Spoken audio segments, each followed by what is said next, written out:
Hey everyone, thanks for tuning in. If you're new here, consider subscribing. It really helps keep these stories coming. And while you're here, let me know in the comments where you're listening from. Now, sit back, relax, and let's get into the story. My name is Corporal Jamie Rivera. I've served in the Philippine Marine Corps for 6 years. I've done jungle patrols, hostage rescues, even ferry missions during typhoons. But nothing prepared me for what happened that day. It started like any other training morning. The heat was already rising, and the sun hadn't even cleared the mountains yet.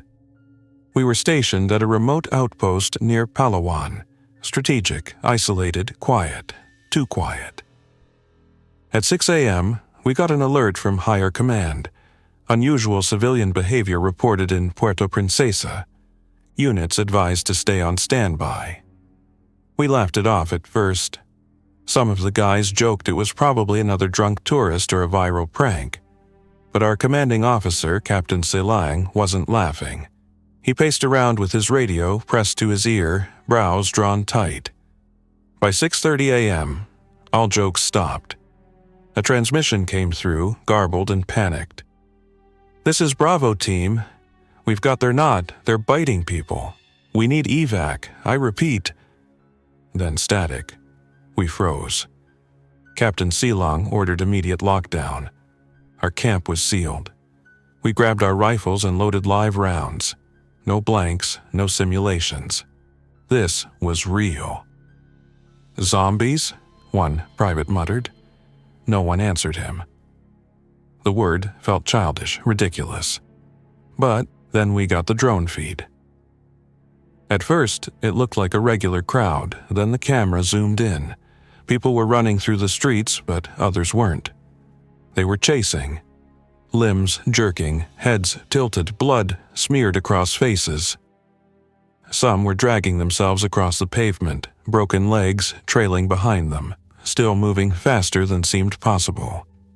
Others slammed into cars and got right back up. A mother pulled her child away, too late.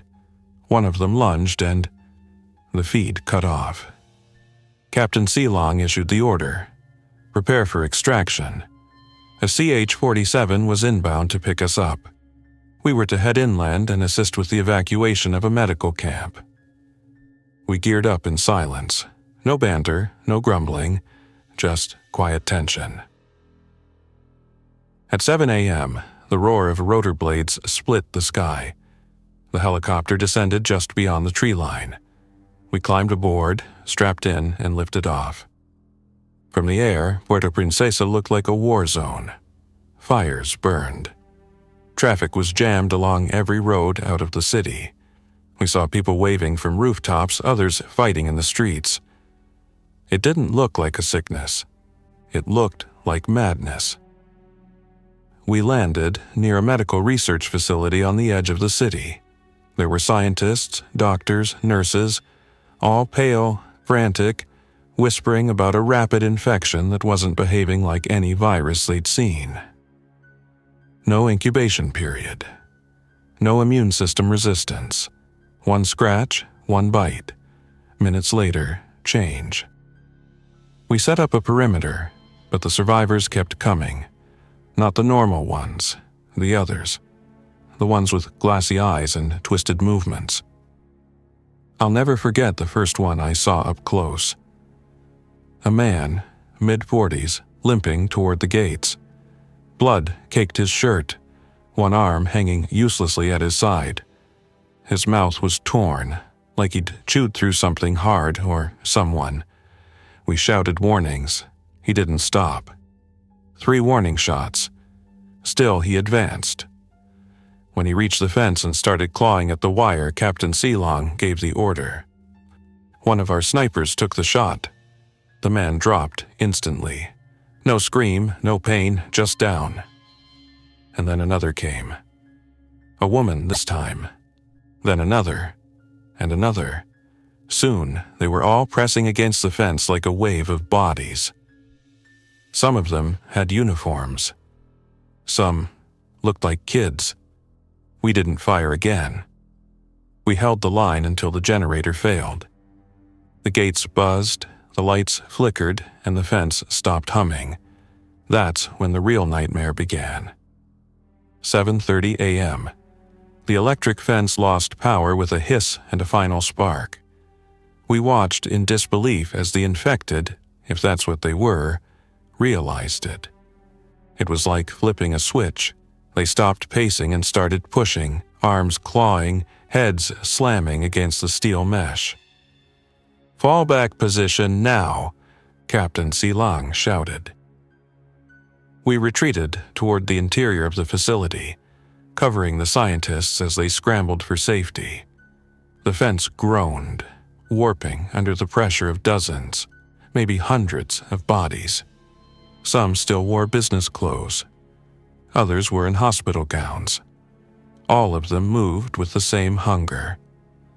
I covered our flank as the last nurse ducked into the hallway. A second later, the gate collapsed. They surged in. I fired a 3-round burst into the nearest figure. It dropped, but 3 more took its place. We were shooting, shouting, moving backward through corridors while these things flooded the compound. Inside, it was chaos. Doctors screamed orders. Soldiers barked commands.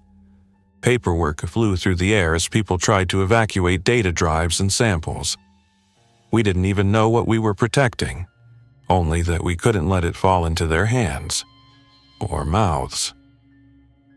By 8 a.m., we had a bottleneck at the main stairwell. The infected were already climbing through broken windows and doors.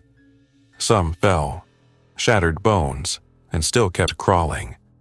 Others used their arms like levers, throwing themselves forward even when their legs were broken.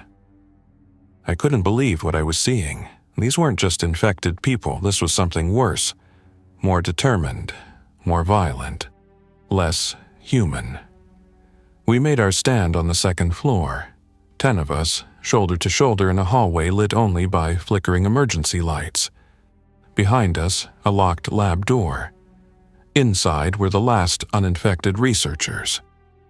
Captain Silang's voice was steady. "Hold your ground. Aim for the head. Do not let them through." The first wave came screaming, not with fear, but with rage. That sound. It was primal. We fired, bullet after bullet. Shells clattered to the floor. The stench of gunpowder and rot filled the air. I watched Corporal Garcia take one down with a perfect shot to the forehead, only to get tackled by another seconds later. It bit down on his arm before I could pull the trigger. Garcia screamed, not from the pain, from the realization. "Cut it off," he begged, thrusting his arm toward me. I hesitated. "Do it." Captain Silang took the shot. Not at Garcia, at the infected on top of him. "Fall back," the captain growled. "We hold the lab. No one else falls today." We pulled Garcia inside and sealed the door. The others pushed shelves and desks against it, while I held pressure to his arm with a torn lab coat. The researchers inside weren't working on a cure. They were working on containment. "This was never meant to get out," one whispered. "We were studying a parasite found in a submerged cave. Thought it was extinct. We didn't know it could adapt, mutate." They showed us a refrigerated case, something alive floating inside a jar, still twitching. It looked like a cross between a leech and a centipede. "They attach to the spine," the scientist continued. "Hijack the nervous system. Rewire the brain. But the body, it doesn't die. It just becomes directed." "Directed by what?" I asked. They didn't answer. Garcia started shivering. We tightened the tourniquet, but his skin had gone pale. His eyes, bloodshot. He was sweating, teeth clenched. I'd seen injured men before. This wasn't normal. "We can't stay here," I said. Silang nodded grimly. "Plan an extraction." 8:40 a.m. Our new mission, get to the roof and signal for evac. The lab couldn't be saved, but the information could. We packed the hard drives, the parasite sample, and what little gear we had left. We left behind the dead. We left behind the dying. Garcia looked at me before we sealed the door. "Don't let me become one of them." I didn't answer. I couldn't. The infected outside were still clawing at the hallway, scratching, pounding. But the sound was starting to fade. Either they'd moved on, or something worse was coming. We started moving. By 9 a.m., we were moving through the upper floors of the facility, our squad trimmed down to 5. The building creaked with pressure. Every door we passed was barricaded, broken, or slick with something we didn't want to identify. I took point. Behind me, Captain Silang, Privates Mateo and Alon, and a young researcher named Dr. Inez Santos.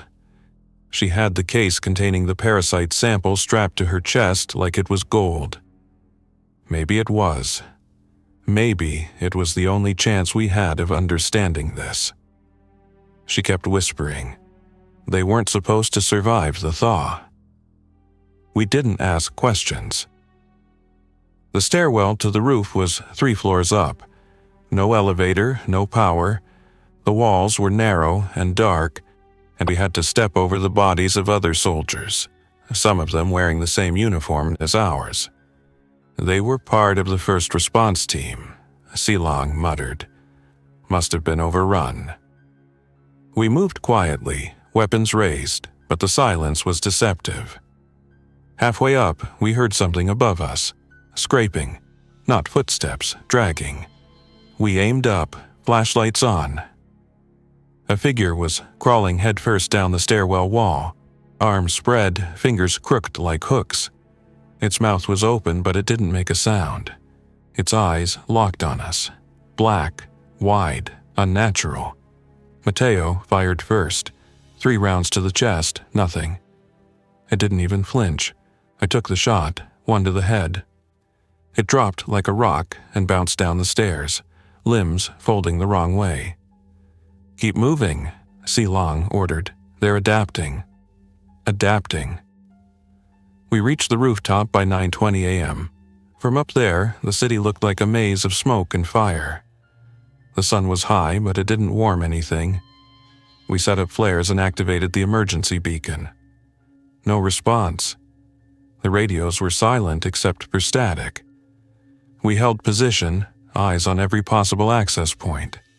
We knew they'd find us eventually. We didn't expect it to be so fast. By 9:40 a.m., we heard pounding from the access door below.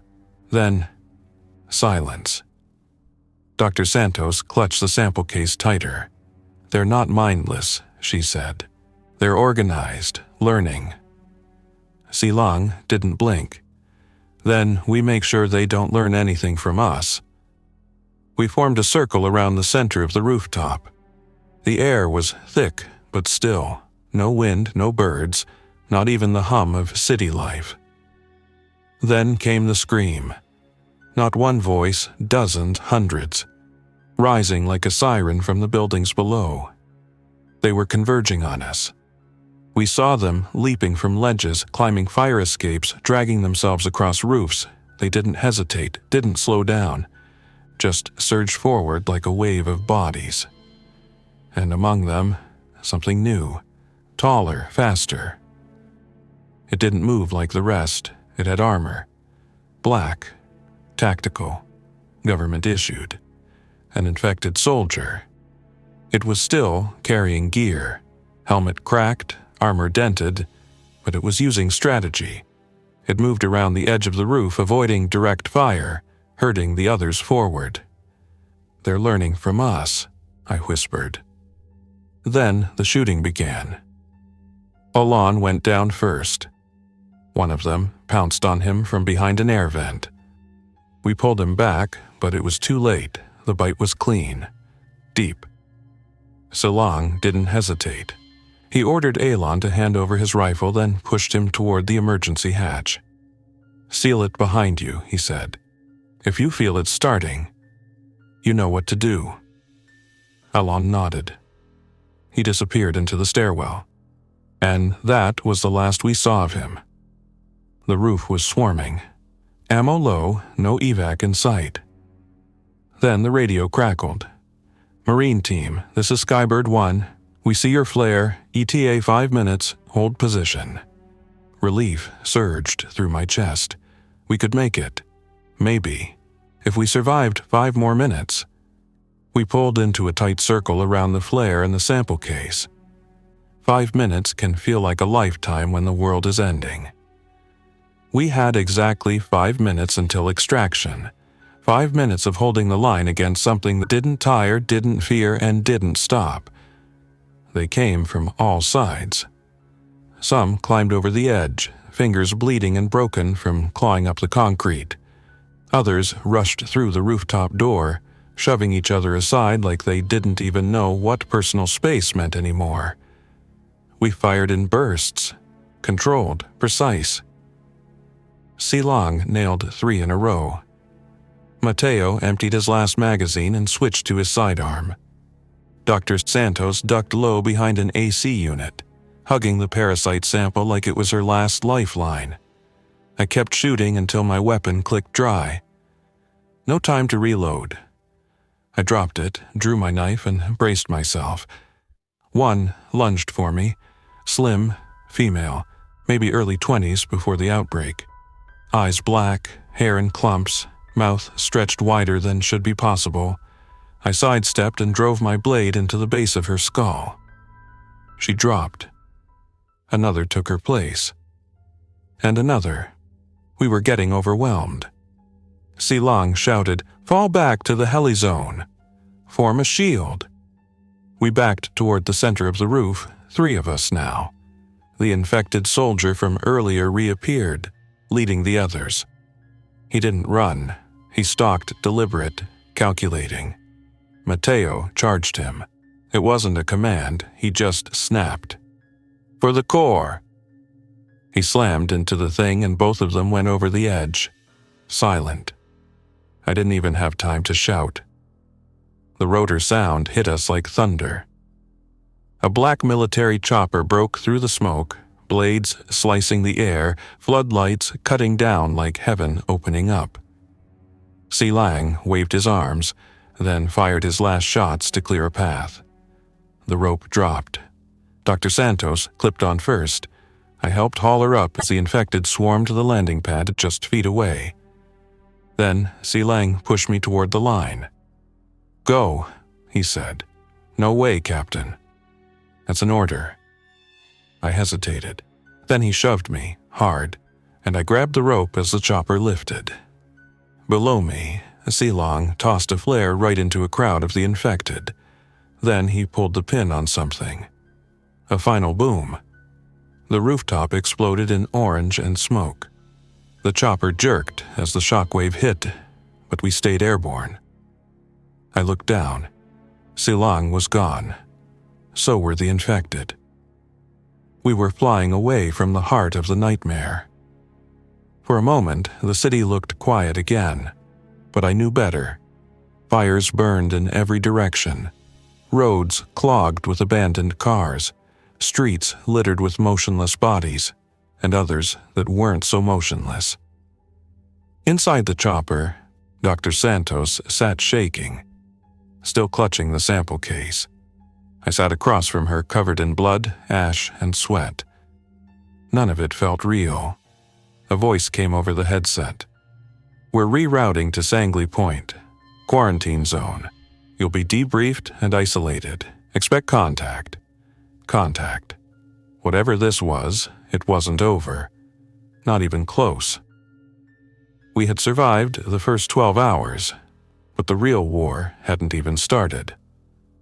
By the time we landed at Sangley Point Naval Base, the whole runway had been converted into a checkpoint. Spotlights on every corner, guards in hazmat suits, and what looked like dozens of mobile labs surrounded by concrete barriers and razor wire. They weren't just containing the outbreak. They were preparing for something bigger. The moment our boots hit the tarmac, we were surrounded. No one spoke to us at first, just cold faces behind tinted visors. They scanned us with handheld sensors, then waved for us to move toward an isolated tent. Inside, nothing but metal benches and air so sterile it burned the throat. Dr. Santos was taken away separately with the parasite case. I tried to follow, but a soldier blocked my path. "Sit," he said. I sat. 15 minutes passed, maybe 20. I didn't say a word, just stared at the blood drying on my uniform. Most of it wasn't mine. Then someone entered. Not in a hazmat suit, just a Navy officer with gray streaks in his hair and bags under his eyes. Nameplate read Tagaro. He didn't sit, just stood in front of me. "You're the Marine from Subic." "Yes, sir." He nodded. "We tracked your flare, monitored your engagement. That rooftop assault." He paused. "We didn't expect anyone to survive it." "I almost didn't," he finally said. "We need a full report, Marine. Everything you saw, everything you heard. You're the first eyewitness to come out of a red zone alive." I gave it to him straight, no embellishments. The screaming, the movement, the infected soldier that showed tactics, the sound they made when they coordinated. The moment I said that last part, his eyes changed. "You're sure about that? Coordination?" I nodded. They weren't just chasing us. They were hunting, herding. They followed a lead. He leaned back slowly. "Then it's worse than we thought." I asked the question that had been eating at me since the rooftop. "How far has it spread?" He hesitated. Then, "Manila's compromised. Cebu City's offline. Davao's gone dark. No flights, no signals. We've got possible outbreaks in Hong Kong and Jakarta, maybe further." I just sat there, processing. What caused this? He didn't answer right away. Then, "A permafrost parasite found in a submerged cave near Palawan. We think melting ice released it, but what we found wasn't dormant. It was preserved, still alive, aggressive. We didn't understand it in time. And now?" He stood again. "Now it's adapting." Before he left the tent, he stopped in the doorway. "There's a convoy heading to Bataan. We're setting up a fallback command post there. If you want to stay in the fight, I'll authorize your redeployment." "Can I see Dr. Santos first?" He shook his head. "She's already been moved, level 4 clearance. You won't see her again unless you're reassigned to Biosec." And then he left, leaving me alone with nothing but the echoes of gunfire and the memory of what I saw. I had survived the first 12 hours of the outbreak. But I was starting to understand that this wasn't an isolated incident. This was the beginning of a new kind of war. And we were losing ground faster than anyone wanted to admit. I stood alone outside the quarantine tent, staring at the scorched skyline in the distance. There were no more sirens, no more gunshots. Just the hum of distant helicopters and the metallic clink of soldiers reinforcing barricades. The silence didn't feel like peace. It felt like the calm before the next storm. I'd seen combat before, pirates in the Sulu Sea, urban raids in Zamboanga, but none of that prepared me for this. You can train for enemies that bleed, scream, and surrender. You can't train for this. A young private walked up, barely out of his teens. His uniform looked brand new. He saluted me, hand trembling. "Sir, orders. You're to report to Convoy Alpha. We leave for Bataan in 20 minutes." I nodded, grabbed my gear, and followed him across the tarmac. Convoy Alpha was a mix of military trucks, ambulances, and improvised armored vehicles. They'd mounted steel plates on delivery vans, welded machine guns to pickups. It wasn't pretty, but it was ready to move. As I climbed into the lead transport, I noticed something off about the soldiers inside. They weren't just nervous, they were scared. One of them was whispering a prayer. Another kept checking his sidearm, over and over like it would change something. I looked down at my own hands. Steady. I didn't know if that meant I was brave or broken. Our driver, Corporal Liwanag, turned slightly in his seat. "They say the parasite's changing," he muttered, "learning, evolving." One squad went silent in Pampanga, no screams, no gunfire, just gone. Another soldier added, "Some of them are starting to mimic voices. They call for help, sound human." I didn't respond, because I'd heard it too. Back on the rooftop, when one of them cried out like a little girl asking for help. That wasn't random. It was a trap. The engine roared to life. The convoy rolled forward, tires crunching gravel, passing more tents filled with the injured, the infected, and the lucky few who'd made it out in time. We crossed the gates and hit the open highway. Smoke curled into the sky ahead, thick and black. Somewhere in the hills beyond Subic, the infected were still spreading, faster than the military could contain. As we drove, a call came through the radio. "Convoy Bravo has gone dark. Last transmission near the San Fernando Junction. Approach with caution. Possible contact." Everyone went quiet. We knew what that meant. I checked my gear, knife, sidearm, fresh mags. I hadn't slept, I hadn't eaten, but I was still breathing. And that would have to be enough. Because whatever was waiting for us down that highway wasn't just more of the same. This wasn't about survival anymore. It was about fighting back. Whatever this thing was, this parasite, this outbreak, it had made the first move. Now it was our turn. Thanks for listening. If you enjoyed this story, don't forget to like and subscribe. Your support keeps these creepypastas coming. Until next time, stay alert, stay safe, and never ignore the feeling that something is watching.